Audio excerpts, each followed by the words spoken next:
দেবরাজ ইন্দ্র প্রচলিত হিন্দু ধর্মে এমন এক দেবতা যাকে বৈদিক শাস্ত্রে সর্বাধিক গুরুত্ব দেওয়া হয়েছে। পরবর্তীকালে বুদ্ধ ধর্মে তাকে সংরক্ষিত দেবতা এবং জৈন ধর্মে কল্প নামক স্বর্গের রাজা হিসাবে মান্যতা দেওয়া হয়েছে। ইন্দ্র শব্দটি এসেছে ইন্দ্রিয় থেকে, অর্থাৎ প্রত্যেক মানুষের 10টি ইন্দ্রিয়ে এই দেবতার নিয়ন্ত্রণ রয়েছে। বহু ধর্মশাস্ত্রে বলা হয়েছে ঋষি কশ্যপ ও অদিতির পুত্র ছিলেন ইন্দ্রদেব, কিন্তু বর্তমান ভারতবর্ষে দেবরাজ ইন্দ্রের একটিও নিদর্শন পাওয়া যায় না এবং তার পূজা ও যজ্ঞক্রিয়া কোথাও করা হয় না। কী কারণে এই ব্যবস্থার সূচনা? কেন এক দেবতার পূজা সম্পূর্ণভাবে বন্ধ করা হয় সনাতন ধর্মে? জানতে হলে ভিডিওটি শেষ পর্যন্ত দেখেন এবং ভিডিওগুলির মধ্যে যেসব প্রশ্ন করা রয়েছে তা কমেন্টে জানান। নমস্কার বন্ধুরা, আমি বিধায়কনাথ আর সকলকে স্বাগত জানাই আমাদের বিধায়কনাথ বাপ্পায়ের পরিবারে। ইন্দ্র আমাদের সনাতন ধর্মে এটি কোনো বিশেষ দেবতার নাম মনে করা হলেও প্রকৃতপক্ষে এটি একটি পদ বা স্থান। প্রত্যেক মন্বন্তরে পৃথক পৃথক ইন্দ্র রয়েছেন, পৃথক পৃথক চক্রে পৃথক পৃথক মনু রয়েছেন। 14টি পৃথক মন্বন্তরে 14 জন পৃথক ইন্দ্র রয়েছে। এই 14 জন ইন্দ্র হলেন ইয়াজনা, বিপস্থিতি, সুশান্তি, শিবি, ভৃগু, মনোজব, দুরন্দর, বালি, শান্তি, বৃষ, ঋতুদ্দাম, দেবস্পতি এবং সূচি।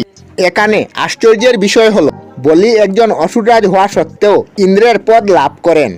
মনে করা হয় দেবরাজ ইন্দ্র হলেন মেঘ, বৃষ্টি ও বজ্রপাতের দেবতা। পৌরাণিক কাহিনী অনুসারে দেবরাজ ইন্দ্র বৃত্তাসুরকে বধ করেন। বৈদিক শাস্ত্র অনুসারে তিনি হলেন সমস্ত দেবতাদের রাজা এবং তার নিবাসস্থলটি হল ইন্দ্রলোক তথা স্বর্গ। দেবরাজ ইন্দ্রকে ইউরোপিয়ান দেবতা যেমন জিউস, জুপিটার, থর এবং অডিনের সাথে তুলনা করা হয়েছে।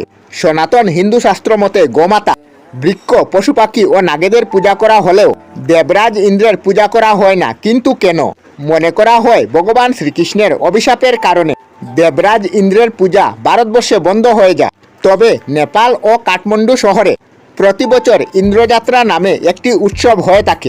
পৌরাণিক কাহিনী অনুসারে শ্রীকৃষ্ণের জন্মের পূর্বে উত্তর ভারতে ইন্দ্র উৎসব নামে একটি উৎসব পালিত হতো। একদিন ভগবান শ্রীকৃষ্ণ দেখলেন সমস্ত বৃন্দাবনবাসী এবং তার মা দেবরাজ ইন্দ্রের পূজা করছেন। তিনি তাদের উদ্দেশ্যে প্রশ্ন করলেন, কেন তোমরা ইন্দ্রের পূজা করছো? সমস্ত নগরবাসী ভগবান শ্রীকৃষ্ণকে বললেন, কারণ ইন্দ্রদেব বৃষ্টির দেবতা, তার জন্য আমাদের খাদ্যশস্য উৎপন্ন হয় এবং আমাদের গোধন সুরক্ষিত হয়।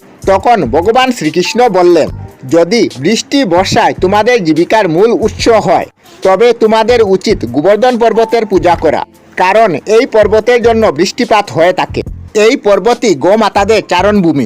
এরপর সমস্ত বৃন্দাবনবাসী দেবরাজ ইন্দ্রের পরিবর্তে গোবর্ধন পর্বতের পূজা অর্চনা শুরু করে। এই ঘটনায় দেবরাজ ইন্দ্র ক্রোধিত হলেন এবং তিনি এই অপমানের প্রতিশোধের জন্য তীব্র বর্ষা ও বজ্রপাত আনলেন বৃন্দাবনবাসীর উপর। তার এই বিশাল রূপে চারিদিকে হাহাকার ছড়িয়ে পড়ে।